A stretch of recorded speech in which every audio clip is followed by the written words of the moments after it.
삼소망의 새 아침이 밝았습니다. 2022년 11월 1일 화요일 새벽기도회를 시작하도록 하겠습니다. 다같이 찬송가 340장 어지러운 세상 중에 찬양하시겠습니다.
하나님께서 오늘 저희들에게 주신 말씀은 다니엘 1장 1절에서 7절까지 말씀입니다.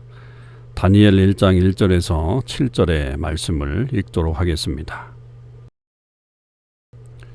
유다 왕 여호야김이 다스린 지 3년이 되는 해에 바벨론 왕 느부갓네살이 예루살렘에 이르러 성을 에워쌌더니 주께서 유다 왕 여호야김과 하나님의 전 그릇 얼마를 그의 손에 넘기심에 그가 그것을 가지고 신할 땅 자기 신들의 신전에 가져다가 그 신들의 보물 창고에 두었더라.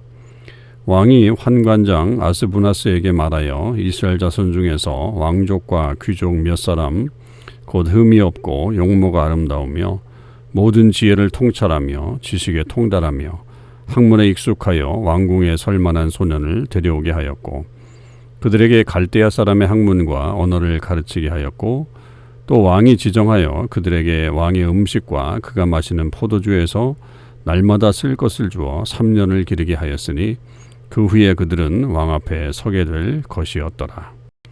그들 가운데 유다 자손 곧 다니엘과 하나냐와 미사엘과 아사랴가 있었더니 환관장이 그들의 이름을 고쳐 다니엘은 벨드사살이라 하고 하나냐는 사드락이라 하고 미사엘은 메삭이라고 하고 아사랴는 아벳느고라 하였더라. 아멘. 오늘도 삼소망의 우리 식구들과 또 이 온라인으로 새벽기도에 함께 동참하는 주님의 모든 백성들에게 하나님의 은혜와 사랑이 충만하기를 주님의 이름으로 축원을 드립니다. 무엇보다도 이제 11월이 시작이 되었습니다. 이제 이 해도 11월과 12월 두 달을 남겨놓게 됐는데요. 오늘부터 우리는 이제 구약 성경의 또 다른 본문인 다니엘서를 묵상하게 됩니다. 다니엘서는 우리에게는 예언서로 그렇게 알려져 있고요. 그래서 이 다니엘을 통해서 또 이 새로운 하나님께서 주시는 미래에 대한 소망과 또 역사를 우리는 기대하며 나아갈 수 있을 것입니다. 다니엘서는 크게 두 부분으로 되어 있죠. 12장까지 되어 있지만 6장까지의 내용과 또 7장에서 12장까지의 내용이 아주 굉장히 특별하게 분리되어 있는 좀 다른 성격으로 구성되어 있는 그런 책으로 우리는 알 수 있습니다. 1장에서 6장까지는 역사적인 어떤 사실에 대해서 이야기하고 있다고 한다면 7장에서부터 12장까지는 이 예언에 관한 특별히 종말과 그리고 또 미래에 대한 그런 말씀으로 이어져 있기 때문에 굉장히 좀 해석하기가 쉽지 않은 그런 부분들도 후반부에 가서는 나타나는 것을 우리는 계속 경험할 수 있습니다. 그러나 이 말씀을 통해서 우리가 분명한 것은 어려운 시대 속에서 이 다니엘과 특별히 세 친구가 보여주었던 그런 믿음의 모습들, 우리도 이 시대에 그런 모습들을 가져야 한다고 하는 것, 그리고 마침내 하나님의 역사는 또 하나님의 뜻에 의해서 이루어진다라고 하는 소망을 우리가 갖는 것이 중요한 이 다니엘서가 가지고 있는 그런 우리에게 주는 메시지라고 볼 수 있겠습니다. 자, 오늘 첫날 우리 1장 1절에서부터 7절까지의 말씀을 우리가 묵상하게 되는데요.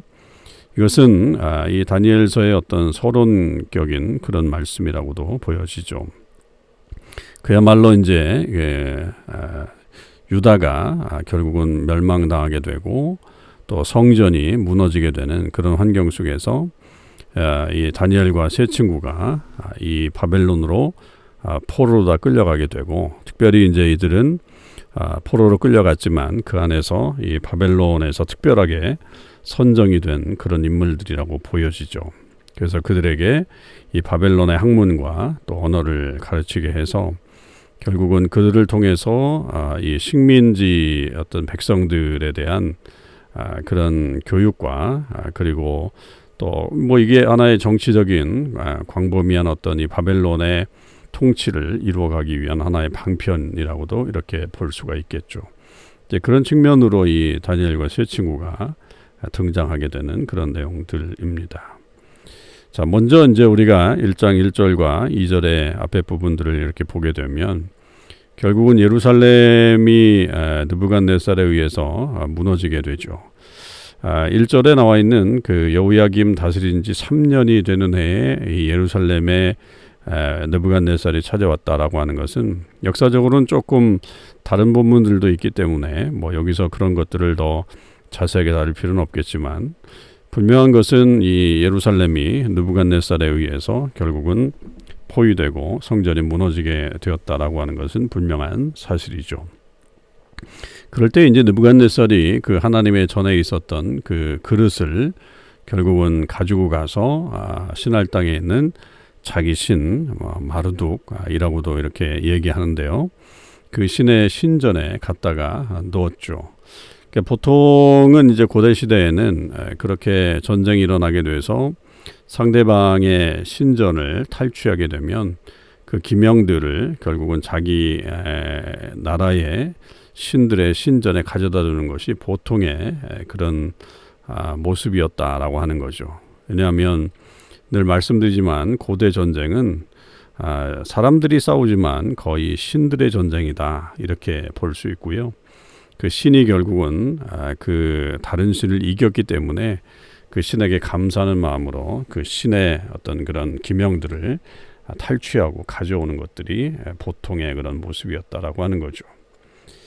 그렇게 되면서 동시에 이 바벨론이 이제 정책을 하나 피는 것이 말씀드렸듯이 이 유다에 있는 소년들을 데리고 와서 갈대아의 학문과 언어를 가르치게 하는 그런 정책을 하나 폈던 거죠. 그리고 이제 그들에게는 특별하게 그 5절에 보면 왕이 지정해서 그들에게 음식과 마시는 포도주에서 날마다 쓸 것을 주어서 그렇게 3년을 기르게 하는 겁니다. 3년을 학습하고 배운다. 이게 뭐 하루에 뭐 한두 시간 배우는 게 아니지 않습니까? 거의 뭐 매일 그렇게 오랜 시간을 배우게 되고 그것을 3년을 지속하게 되면 완전히 이 바벨론의 문화와 언어에 대해서 이들이 이제 익숙하게 되는 것을 볼 수 있죠. 그러니까 이것은 다른 말로 얘기하면 결국 하나님의 백성이 하나님의 법을 배우는 것이 아니라 세상의 학문과 또 세상의 언어들을 배우는 그런 것이라고 볼 수 있습니다. 이 다니엘서에서는 특별하게 이 하나님의 통치와 그리고 이 세상 나라의 통치를 아주 엄격하게 구분하고 있죠. 그러면서 이 모든 세상이 결국은 하나님이 통치하는 세상이다 라고 하는 것을 궁극적으로는 드러내게 되는데, 그러나 그 이전에 세상의 통치가 이 하나님을 배반하고 또 하나님의 역사를 뒤집으려고 하는 그런 음모와 혹은 또 그런 박해들을 해나가고 있다라고 하는 것을 우리에게 들려주고 있죠. 그리고 그 속에서 하나님의 백성들은 어떻게 하면 정말로 하나님의 뜻 가운데 살아갈 수 있을까라고 하는 것을 말할 때에 하나님의 그 말씀대로 살아나가는 것이 결국 세상을 이기는 능력이 된다라고 하는 것도 다니엘서에서 보여주고 있는 것입니다. 그러니까 지금 이 다니엘과 세 친구들이 결국은 이 3년 동안 이 바벨론의 학문과 또 언어를 이렇게 배워나가는 것들은 결국 그들을 하나님의 백성을 세상의 그런 어떤 학문이나 또 세상의 어떤 그 방법으로 결국 그들을 무너뜨리려고 하는 그런 모습이다라고 하는 것을 볼 수 있죠. 그러면서 이제 6절과 7절에 이 다니엘과 세 명의 친구들의 이름이 등장하게 됩니다. 다니엘, 하나냐, 미사엘, 아사랴, 이렇게 네 명의 친구들, 네 명의 이제 젊은이들이 등장하게 되었는데, 이 환관장이 이제 그들의 이름을 다니엘은 벨드사살, 하나냐는 사드락, 미사엘은 메삭, 아사랴는 아벳느고, 이렇게 그 이름을 바꾸게 됩니다. 그러니까 앞에 이름은 주로 하나님과 연관되어 있는 그런 이름들이고, 그러나 뒤에 나오는 이들이 이름을 바꾼 것은 결국은 이 바벨론의 신과 연관이 되어 있는 그런 이름들이다, 이렇게 볼 수 있습니다. 그러니까 이들의 어떤 이름을 통해서도 결국 이들을 완전히 새로운 학문으로 혹은 또 이 땅의 어떤 하나님을 배반하는 그런 문화 속으로 그들을 밀어넣고 있는 그런 것이라고 볼 수 있죠. 여러분, 이것이 사실은 영적인 공격입니다. 오늘날에도 우리 그리스도인들을 향한 공격이 이 세상 가운데 지금 많이 나타나고 있지 않습니까? 우리가 지금 걸어가고 있는 이 길 속에서 우리가 선택한 이 길도 역시 그런 것의 하나의 반향으로 나타난 그런 모습으로 우리가 이 길을 가고 있지 않습니까? 세상이 점점 우리의 그 신앙을 무너뜨리려고 하고, 특별히 이제 다음 세대들에게 그렇게 신앙이 올바로 서지 못하도록 하는 그런 작업들을 계속해 나가고 있는 것이 오늘날에도 이루어지고 있는 그런 현실이라고 하는 것이죠. 그럴 때에 우리는 과연 어떤 모습을 가지고 있어야 되는가라고 하는 것을 우리는 깊이 생각해 봐야 되겠습니다. 그런 것에 대한 자세한 내용들, 그리고 또 어떻게 이겼는지는 우리가 차차 이제 계속 내일 말씀과 이어지는 말씀들을 통해서 보겠지만, 결국 오늘 우리가 이런 것들을 정말 심각하게 생각해 봐야 되지 않겠는가. 우리가 이 한국의 참 참담한 그런 사건의 보도도 계속 접하고 있지만, 정말로 우리 크리스천들이 이 세상 문화에 대해서 올바른 판단을 하지 않는다고 한다면, 그리고 맹목적으로 그 세상 문화를 따라가게 된다고 할 때 나타나는 또 엄청난 그 신앙을 잃어버리는 일들, 혹은 또 비참한 일들이 우리를 휘감고 있다고 하는 것도 우리는 분명히 생각해 봐야 합니다. 꼭 젊은이들의 문제만은 아니라 우리 모두도 다 마찬가지죠. 지금 우리 어른들 사이에서도 결국 우리가 점점 이 세상 속에 하나님의 진리보다는 이 편안함, 그리고 물질의 풍성함, 경제적인 부요함, 이런 것들에 눌려서 우리의 신앙들을 점점 잃어버리고 있는 그런 시대를 살고 있습니다. 그것은 누구에게나 다 동일하게 나타나는 그런 모습이라고 하는 거죠. 이럴 때에 우리가 어떤 신앙을 가져야 할 것인가, 이 다니엘서를 통해서 계속 묵상해 가길 바라고요. 아무리 어려운 환경이 된다고 할지라도 믿음을 지키는 자들에게 하나님께서 함께 하심을 믿고 우리가 담대하게 또 이 하루를 그리고 한 달을 마지막 2022년도를 살아가는 저와 여러분의 삶이 되시기를 주님의 이름으로 간절히 축원을 드립니다. 기도하시겠습니다. 하나님 감사합니다. 이제 저희들 2022년도 11월, 12월 두 달을 남겨놓고 있습니다. 저희들이 오늘서부터 다니엘서를 묵상하게 되는데 하나님께서 이 다니엘을 통해서 우리에게 들려주시고자 하는 하나님의 귀한 말씀을 잘 들을 수 있게 하시고, 무엇보다도 다니엘과 세 친구들이 믿음으로 그 어려운 시기들을 잘 이겨냈던 것처럼 우리들도 굳센 믿음을 가지고 나아갈 수 있는 하나님의 사람들이 될 수 있도록 인도하여 주시옵소서. 세상은 점점 하나님을 배반하고 또 자기 뜻대로 이루어가려고 하는 그런 사단의 권세가 있는 그런 땅이 되어가고 있습니다. 그럴 때에 하나님의 백성들이 온전한 믿음을 가질 수 있게 하시고, 특별히 우리의 자녀들이 하나님의 은혜 안에 든든히 서고 말씀 위에 든든히 서는 역사가 일어날 수 있게 하여 주시옵소서. 오늘 하루도 주님께서 우리의 모든 삶에 함께하여 주시고, 특별히 우리를 유혹하는 이 세상의 많은 문화와 또 여러 가지 환경들을 우리가 조심하며 늘 하나님 앞에 온전한 믿음 가운데 서는 우리 모두가 되게 하여 주시옵소서. 감사드립니다. 우리 주님 예수 그리스도의 이름으로 기도하옵나이다. 아멘. 성도 여러분, 오늘 하루도 주님의 은혜 안에서 승리하시는 삶을 사실 수 있기를 바랍니다.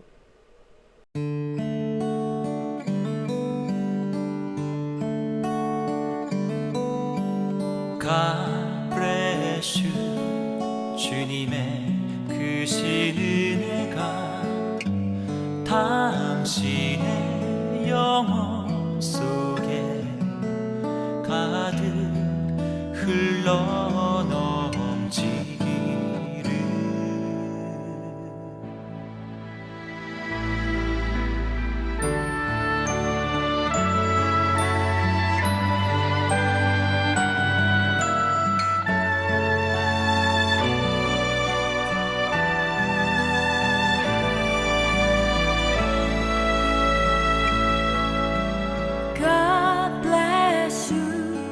주님의 크신 은혜가 당신의 영혼 속에 가득 흘러넘치기를. 당신의 온몸과 마음 행하는 모든 것을 지키시고 보호해 주시고 참 기쁨이요 재난 넘치기를 축복하며 기도합니다.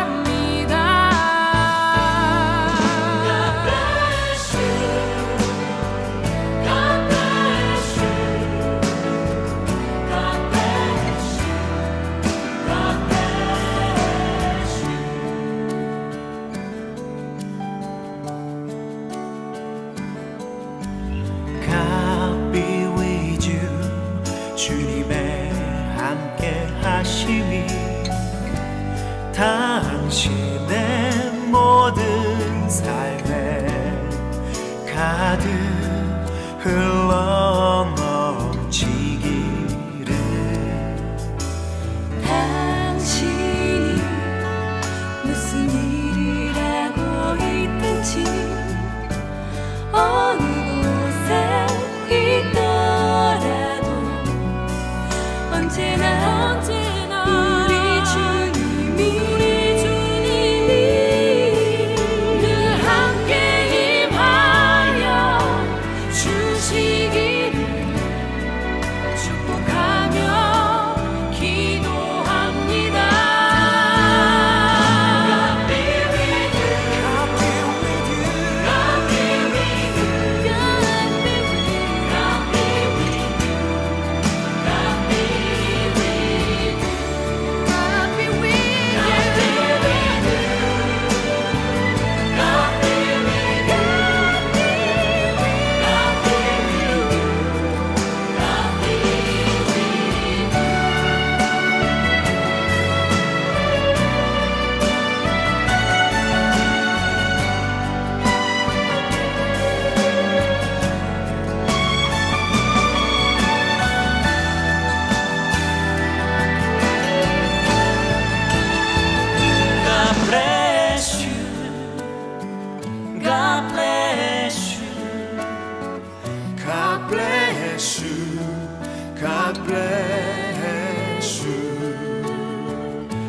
앞에